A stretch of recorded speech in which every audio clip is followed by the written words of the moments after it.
people spend their lives asking the wrong questions. They ask how to succeed, how to be happy, how to get rich. And they struggle endlessly, not because the answers are complex, but because the questions are poorly framed. If you want to understand how the world actually works, you must learn one simple habit: invert the problem. Instead of asking how to succeed, ask how to fail. Instead of asking how to live well, ask how to ruin your life. This may sound backward, even foolish, but it is one of the most powerful tools for clear thinking that exists.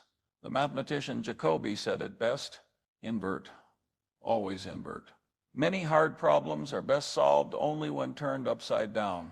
Human beings are remarkably good at making mistakes. We repeat the same errors, ignore obvious dangers, and chase what feels good instead of what works. By studying failure instead of success, you eliminate large classes of error immediately. You stop stepping on landmines before worrying about how fast to run. That alone gives you a massive advantage. Let us begin with life. If you want misery, the recipe is simple: be unreliable, hold grudges, be envious, abuse chemicals, refuse to learn from others, give up easily, ignore reality when it is inconvenient. You do not need talent or bad luck to fail. You only need consistency. Now invert that list, avoid those behaviors, and a decent life emerges almost automatically. Notice something important. We did not design a perfect life. We merely removed the obvious ways to destroy one. That is inversion at work. Now consider decision-making. Most people ask, what is the best choice? This often leads to paralysis. The inverted question is more useful. What choice would be clearly stupid? Once you remove the stupid options, the remaining choices are usually good enough. Avoiding big mistakes matters far more than making brilliant moves. This applies everywhere: business, investing, relationships, health. Most failures are not caused by subtle forces. They are caused by predictable errors. Consider business.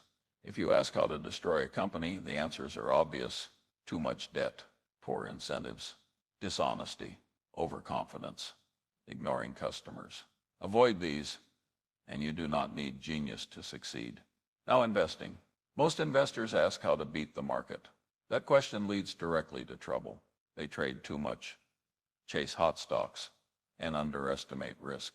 The inverted question is better: how do investors reliably lose money?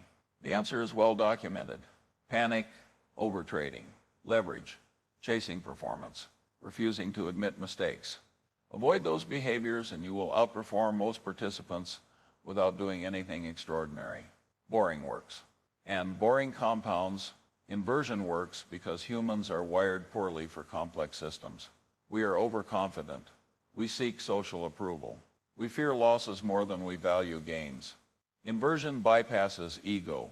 Instead of imagining heroic success, it forces you to confront failure.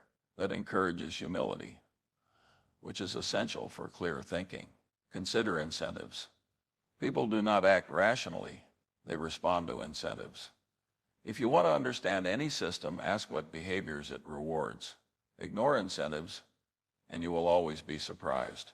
This applies to governments, corporations, markets, and even families. Now learning. Most people want to learn only from their own experience. That is inefficient.